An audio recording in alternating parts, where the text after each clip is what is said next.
ಪ್ರಮುಖ ರಸ್ತೆ ಇದೆಯಾ, ಜಿಲ್ಲಾ ಪಂಚಾಯತಿಯಲ್ಲಿ ತಾಲೂಕು ನಮ್ಮ PW ರಸ್ತೆ ಇರಲಿ, ಹೈವೇ ಇರಲಿ, ಆ ಪ್ಯಾಚನ್ನು ಈಗಲೇ. ಮಳೆಗಾಲಕ್ಕೂ ಮುನ್ನ ರಸ್ತೆ ಹೊಂಡ ಮುಚ್ಚಿ ಅಧಿಕಾರಿಗಳಿಗೆ ಸಭಾಧ್ಯಕ್ಷ UT ಖಾದರ್ ಎಚ್ಚರಿಕೆ.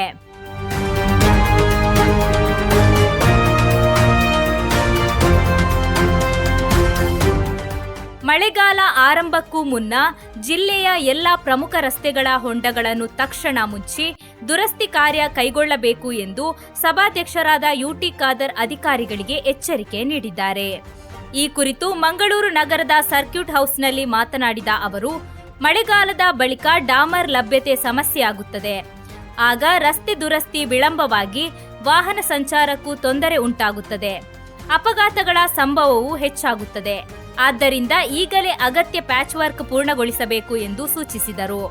ಜಿಲ್ಲಾ ಪಂಚಾಯತ್, ತಾಲೂಕು ಪಂಚಾಯತ್, ಲೋಕೋಪಯೋಗಿ ಇಲಾಖೆ ಹಾಗೂ ರಾಷ್ಟ್ರೀಯ ಹೆದ್ದಾರಿ ವ್ಯಾಪ್ತಿಯ ಎಲ್ಲಾ ಪ್ರಮುಖ ರಸ್ತೆಗಳನ್ನು ಪರಿಶೀಲಿಸಿ ತುರ್ತು ದುರಸ್ತಿ ಕೈಗೊಳ್ಳುವಂತೆ ಅಧಿಕಾರಿಗಳಿಗೆ ಸೂಚನೆ ನೀಡಿದರು.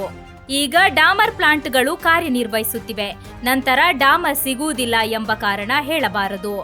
ಮಳೆಗಾಲಕ್ಕೂ ಮುನ್ನವೇ ಎಲ್ಲಾ ಹೊಂಡಗಳನ್ನು ಮುಚ್ಚಬೇಕು ಎಂದು ಹೇಳಿದರು. ರಸ್ತೆಗಳ ದುಸ್ಥಿತಿಯಿಂದ ಅಪಘಾತ ಅಥವಾ ಅನಾಹುತಗಳು ಸಂಭವಿಸಿದರೆ ಸಂಬಂಧಪಟ್ಟ ಅಧಿಕಾರಿಗಳೇ ಹೊಣೆಗಾರರಾಗುತ್ತಾರೆ ಎಂದು ಖಾದರ್ ಎಚ್ಚರಿಸಿದರು. ಜನತೆಯು ಜವಾಬ್ದಾರಿಯಿಂದ ನಡೆದುಕೊಳ್ಳಬೇಕು.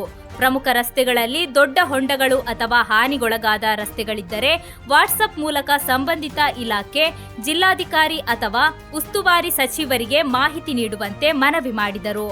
ಅಧಿಕಾರಿಗಳು ಜನರಿಂದ ದೂರು ಬಂದ ಬಳಿಕ ಕಾರ್ಯನಿರ್ವಹಿಸುವ ಬದಲು ಮುಂಚಿತವಾಗಿಯೇ ಸಮಸ್ಯೆ ಗುರುತಿಸಿ ಕ್ರಮ ಕೈಗೊಳ್ಳಬೇಕು. ಅವರು ಪ್ರೋ ಆಕ್ಟಿವ್ ಆಗಿರಬೇಕು ಎಂದು ಹೇಳಿದರು. ಡಿಸ್ಟ್ರಿಕ್ಟ್ ಹೆಡ್ ಎಲ್ಲೆಲ್ಲ ಪ್ರಮುಖ ರಸ್ತೆ ಇದೆಯಾ, ಜಿಲ್ಲಾ ಪಂಚಾಯತಿಯಲ್ಲಿ ತಾಲೂಕು ನಮ್ಮ PW ರಸ್ತೆ ಇರಲಿ, ಹೈವೇ ಇರಲಿ, ಆ ಪ್ಯಾಚನ್ನು ಈಗಲೇ ಮತ್ತೆ ಅಂತ ನಮಗೆ ಡಾಮರ್ ಸಿಕ್ಕುವುದಿಲ್ಲ ಅಂತೇಳಿ. ಈಗ ಡಾಮರ್ ಸಿಗ್ತದಲ್ಲ, ಓಪನ್ ಇದೆಯಲ್ಲ, ಈಗ ಮಾಡಬೇಕು. ಮತ್ತು ಏನಾದರೂ ಹೆಚ್ಚು ಕಮ್ಮಿ ಅವರದ್ದು ರೆಸ್ಪಾನ್ಸಿಬಲ್ ಜವಾಬ್ದಾರಿ ಆಗ್ತಾರೆ ಇದಕ್ಕೆ ಸಂಬಂಧಪಟ್ಟ ಹಾಗೆ.